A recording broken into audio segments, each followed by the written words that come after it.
बिस्मिल्लाहिर्रहमानिर्रहीम। मैं आपका मेज़बान सईद रशीद और आप मेरा वीलॉग देख रहे हैं। मुल्ला की अज़ान और मुजाहिद की अज़ान और वही बात है, ये मुल्ला जो है हमारे बाबे हैं, बाबे।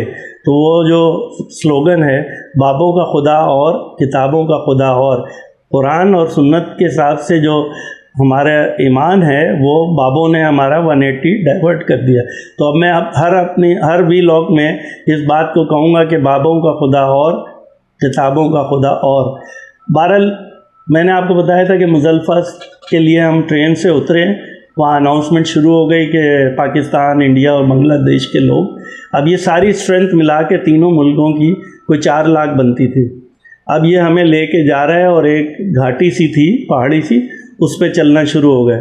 जिस वक्त हम उधर से गुज़र रहे थे तो ग्राउंड लेवल के ऊपर आप बिलीव करें इतने ज़बरदस्त वहाँ पर फोम, ब्लैंकेट्स, कारपेट, उसके साथ पिलो, चादरें रखी हुई थी। जहाँ पर कुछ और दुनिया के लोगों ने आना था, उससे पहले हमें यहाँ से इन 4 मुल्कों के भेड़ बकरियों को उन्होंने निकालना था बाहर।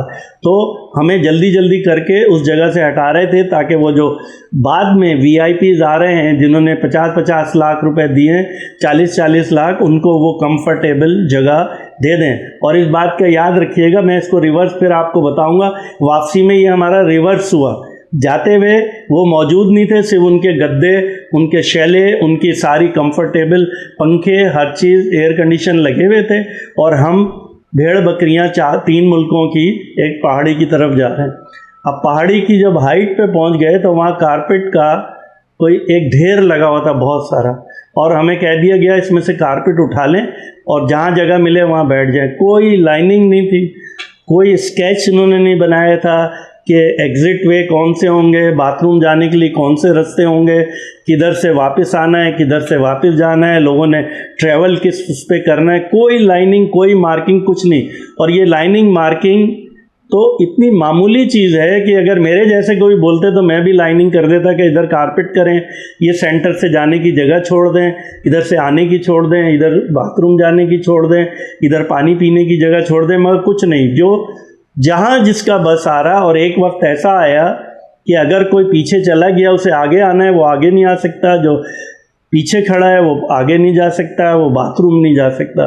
पूरा जैम पैक। ये 1-1.5 किलोमीटर की घाटी थी पूरी, उसके अंदर ये 4 लाख लोग इन्होंने अंदर डालने के बाद उसके साइड पे पूरे बड़े बड़े लोहे के फेंस और चेनों की तारें बांध के अपने फौजी खड़े कर दिए।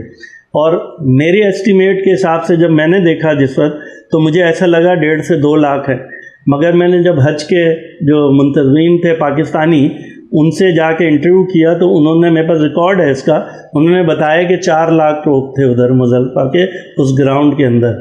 और हम 12-1 बजे जब हमें नज़र आया कि इधर अब लोगों की अमवात होंगी, तो हम वो बाउंड्री वॉल कूद के, हमारे जितने इंतज़ाम वाले थे पाकिस्तानी, भाग गए कि ये हमें भी जान से मार देंगे लोग। इसलिए कि जहाँ 30 से 40 हज़ार या मैक्सिमम 50 हज़ार की जगह थी, वहाँ 4 लाख आदमी इन्होंने भेड़ बकरियों की तरह घुसा दिए।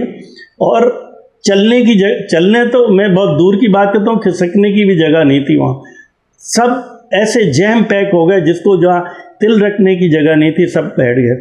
अब आप देखें, अब इसके दरमियान लोगों ने इशा और मगरिब पढ़ी वहाँ। उस वक्त तो शायद लोगों का वज़ू था, मेरा भी वज़ू था, हमने जैसे तैसे करके पढ़ ली। अब उसके बाद हमने फजर तक उधर ही स्टे करना था, तो बाथरूम की तरफ जाना शुरू किया। ये जो जगह बनाई थी, जो मुझे लग रहा था कि बिल्कुल न्यूली बनाई गई है और इससे पहले ये इधर किसी हाजी को नहीं लाया गया। इस newly and meant for only these 3 countries, the बकरियां और गाय भैंसों के लिए बनाया गया था।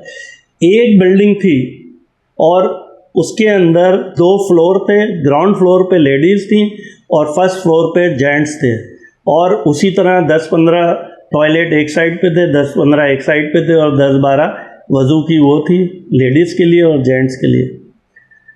Now you can imagine 4 lakh लोगों के लिए एक बिल्डिंग, और वो बिल्कुल नई बिल्डिंग बनी हुई थी। उस बिल्डिंग के अंदर कौन सा ऐसा साइंटिस्ट था जिसने ये कैलकुलेशन की कि ये 4 लाख के लिए बाथरूम सही होगा? मतलब मैं हैरान होता हूँ कि ये कौन सी गवर्नमेंट है, कौन सी साइंस है, इन्होंने कोई वैलिडेट किया था कि इतने लोगों के लिए इतने बाथरूम चाहिए? वो भाई आप कुछ नहीं करो, वज़ू के लिए एक लाइन के अंदर 500 नल लगा दो और ड्रेन का सिस्टम कर दो, लोग वज़ू वहाँ कर लेंगे। आप एक लाइन के अंदर बाथरूम 300-400 बना दो, लोग जाएंगे और आएंगे। बिल्डिंगें बनाने की ज़रूरत क्या थी आपको? और कन्फाइन कर दिया। अब 12 बजे तक ये हाल था, मैं गया तो मैं बाथरूम के बिल्डिंग तक भी नहीं पहुंच सका। इससे पहले लोग सोए हुए थे, लेटे हुए थे और बाथरूम जैम पैक था, बिल्कुल सील हो गया था। ना कोई ऊपर जा सकता था, ना नीचे आ सकता था, इसलिए कि ना टॉयलेट से कोई बाहर निकल पा रहा था, ना कोई अंदर जा पा रहा था। जाने आने और दोनों मिक्स हो गए थे। अब 4 लाख आदमियों के लिए एक बिल्डिंग और 16 टॉयलेट। मैं बोलता हूँ दुनिया के किसी इंसान को, किसी अमेरिकन, इंग्लैंड, किसी के साइंटिस्ट को, किसी को बोले कि 4 लाख के लिए सफिशिएंट है बाथरूम, इन्हें एहसास नहीं था। इन्हें पता था कि वो 2-3 मुल्कों के आएंगे भेड़ बकरियां, उनको हम डाल देंगे, क्या होगा? नहीं करे बाथरूम तो ना करें। और उसके साइड इफ़ेक्ट्स फिर मैं आपको बताऊंगा क्या हुए। अब 12 बजे जब इतना ओवर क्राउड था, पानी ज़्यादा इस्तेमाल हुआ, तो 12 बजे पानी ख़त्म हो गया वहाँ। अब आप अंदाज़ा लगे, अच्छा उनको ये बात पता थी गवर्नमेंट को, स्वीडियन गवर्नमेंट को पता थी कि ये पानी ख़त्म हो जाएगा, तो उन्होंने 2 बड़े वाले ट्रॉलर्स मिनरल वाटर के या अपने जो पीने का पानी है उसके वहाँ खड़े किए हुए थे। आदमी कोई नहीं था, गाड़ी खाली थी, सिर्फ वो कंटेनर वहाँ खड़े हुए थे। जब पानी ख़त्म हो गया तो मैंने अपनी आँख से देखा, लोगों ने एक एक क्रेट पूरा अपने कंधों पे उठाया और अपनी जगह पे जा रहे हैं, इसलिए कि उसी को पीना था, उसी से उन्होंने इस्तिंजा करना था, उसी से अगर वो शिट कर रहे हैं तो उसी से उन्होंने उसको साफ़ करना था। अब आप अंदाज़ा लगाइए, मिसमैनेजमेंट नहीं कहूँगा मैं इसे, फिर कह रहा हूँ मिसमैनेजमेंट, ये क्रिमिनल नेग्लिजेंस, और ये हमारे मुल्कों के साथ इतनी बड़ी ज़्यादती की है सऊदी अरब ने, उसकी गवर्नमेंट ने, उसके जो हज को ऑर्गेनाइज करने वालों ने, और हमारे मुल्क के किसी आदमी ने, किसी मुल्ला ने, किसी बाबे ने, किसी दारुल उलूम वाले ने, किसी ने नहीं पूछा कि यार वो जो उधर हज पे गए थे, पहले तो हज की जो हमारी ऑर्गेनाइजेशन है जो हज को, उसके साथ 8-10 ऐसे मुल्ला बाबे जाने चाहिए जो चीज़ों को मॉनिटर करें, वीडियो बनाएं, दिखाएं, ये फैसिलिटी थी, ये नहीं थी, इसकी वजह से ये दिक्कत हुई। कोई देखने वाला नहीं है, कोई मॉनिटर करने वाला नहीं है। बस ये भेड़ बकरियां आ गई हैं 4 लाख, इन्हें जानवरों को अंदर बंद कर दो। अब 1-1.5 घंटे बाद हम ऐसे टेक लगा के दीवार के साथ बैठे थे, मेरी वाइफ सोए नहीं थे, अभी बैठे हुए थे, तो ऐसा लगा जैसे कारपेट के नीचे पानी आ गया, सोगी हो गया। वो देखा तो कोई 10 फीट दूर एक इंसान, एक हाजी इस्तिंजा कर रहा है और पानी बहता हुआ सब कारपेट में आ रहा है।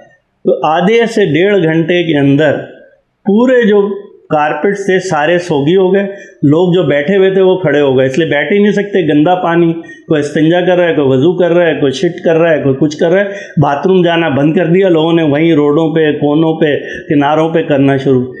अब आप अंदाज़ा लगाएं, किसी गवर्नमेंट के आदमी को ये पता नहीं चला कि रात को 12 बजे से लेकर सुबह फजर तक उधर लोगों का क्या हशर हुआ होगा, लोग किस तरह गुजारा कर रहे होंगे। अब ये तो मैंने आपको एक पिक्चर दी जो मुज़ल्फ़ा में अब हम ठहरे हैं और 12-1 बज गए। इस 12-1 बजे के बाद आप वो इंसानी सोच वहाँ पर एक्टिविटी हुई कि मैं आपको जब इन चीज़ों का बताऊँगा तो आप बोलेंगे कि वाकई ये ऐसा बड़ा जुल्म हुआ है जिस पे पूरी दुनिया के इस्लामी मुल्क आवाज़ उठाएं, मगर वो नहीं उठाएंगे, इसलिए कि 54 में से 51 ऐसे हैं जो इसकी ज़कात और खैरात खाते हैं सऊदी अरब के। ये उसके टाउट्स हैं, ये उसके एजेंट्स हैं, ये कभी आवाज़ ही नहीं उठाएंगे।